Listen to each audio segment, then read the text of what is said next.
అందరికీ నమస్కారం. ఇందాక విజయ్ అంటున్నాడు నేను ఎవరి కోసం వచ్చానని. బికాస్ నేను వాళ్ళు వస్తాను మెయిన్ కారణం, with all due respect everybody, నేను బన్నీవాస్ కోసమే వచ్చాను. Vijay I'm sorry, no hard feelings. ఒక ముక్కలో చెప్పాలంటే నా కెరీర్లో మా నాన్న ఎంత హెల్ప్ ఉందో అంత హెల్ప్ లేదా అంతకంటే ఎక్కువ వాసుది ఉంటుంది. సో థ్యాంక్ యూ వాసు, ఇంతకంటే నేను ఎక్కువ ఏం చెప్పలేను. నేను సినిమా చూసా. నాకు ఈ సినిమా ఎప్పుడో కథ ఒక 1-2 years బ్యాక్ ఎప్పుడో చెప్పారు, అప్పుడు బాగుంది అనుకున్నాను, వాసుకు చెప్పాను, నా మైండ్లోంచి వెళ్ళిపోయింది. ఒక I think around 4-5 days back cinema చూశాను. జస్ట్ ఆడియన్స్ ఎలా చూస్తారో, మీరు August 15 చూడబోతున్నారు, నేను 15 రోజుల ముందే చూశాను, అంతే తేడా. సినిమా చాలా బాగుంది. Vijay you rock the show, Rashmika you rock the show. Music విషయంకి వస్తే Gopi garu congratulations sir, today's audio function. I have to wish you first. Gopi garu music అంటే చాలా చాలా ఇష్టం నాకు, సరస్వతి పుత్రులు. పరశురామ్ గారు, I think this is going to be your best film. I wish you all the best. చాలా చాలా చాలా బాగా తీశారు. నేను మనస్ఫూర్తిగా అమ్మాయి గురించి చెప్తాను, రష్మిక. ఐ హావ్ హర్డ్, నేను ఎప్పుడో కొన్నాళ్ళ క్రితం బెంగళూరులో ఉన్నప్పుడు కిరాక్ పార్టీ అనే సినిమా రిలీజ్ అయింది, అందులో ఈ అమ్మాయి చాలా బాగుందని చాలా మంది చెప్పారు. బట్ నేను సినిమా చూడలేకపోయాను.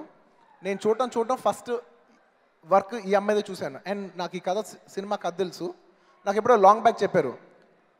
నేను చాలామంది హీరోయిన్స్ చాలామంది కలుస్తుంటారు కాబట్టి ఫ్రెండ్స్ లాగా అడుగుతున్నారు, సార్ మీ సినిమాలో ఏదైనా మంచి కథ ఉంటే, లేదంటే మీరు ఏదైనా మంచి కథను ఉంటే మాకు రికమెండ్ చేయండి అని.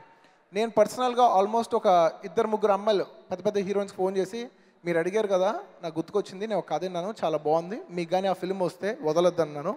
బట్ ఆ హీరోయిన్స్ అందరిని అప్రోచ్ అయినా వాళ్ళు ఎవరూ చేయలేదు. నిజంగా రష్మికకే రాసి పెట్టుంది. It is one of the best characters. అలాంటి క్యారెక్టర్ దొరకడం చాలా అదృష్టం. విజయ్ దేవరకొండ.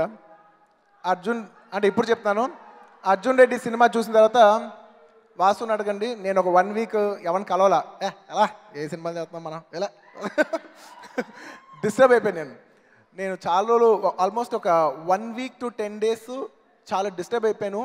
అండ్ తను చేసిన పర్ఫార్మెన్స్ ఆ సినిమాలో నేను లోపల ఒకటే అనుకున్నా, ఉన్న అవార్డ్స్లో కొంచెం బెటర్ అవార్డు కొంచెం ఫిల్మ్ఫేర్ బాగా ఇస్తారు. నేను అనుకున్న ఫిల్మ్ఫేర్ అవార్డు అంటూ ఉంటే ఆ ఇయర్ నిజంగా 2-3 చాలా బాగా చేశారు. But of all of them undoubtedly I felt Vijay Deverakonda is the best performance, not because of his career, అసలు ఉన్న హీరోల్లోనే ద బెస్ట్ పర్ఫార్మెన్స్ ఇచ్చాడు. ఐ వాస్ థింకింగ్ నిజంగా మనస్ఫూర్తిగా తనకి ఫిల్మ్ఫేర్ వస్తే బాగుంటుందని అనుకున్నాను. అండ్ అనుకున్నాను తనకేదో బెస్ట్ డెబ్యూ అలా ఇవ్వకూడదు, సద్య అవార్డు ఇవ్వకూడదు, స్ట్రైట్ బెస్ట్ యాక్టర్ ఇవ్వాలనుకున్నాను. He got it. I was so happy. ఇంత కూడా అదే చెప్తున్నా, సో హ్యాపీ దట్ ఫెంటాస్టిక్. అంటే తెలుగులో there are good performers, there are very few great performers. Is a great performer. ఏంటండి వీడియో నచ్చిందా? అయితే ఓ లైక్ వేసుకోండి, లేదంటే ఓ కామెంట్ చేయండి. ఎప్పటికప్పుడు మా వీడియోస్ చూడాలంటే సబ్స్క్రైబ్ చేసుకోండి.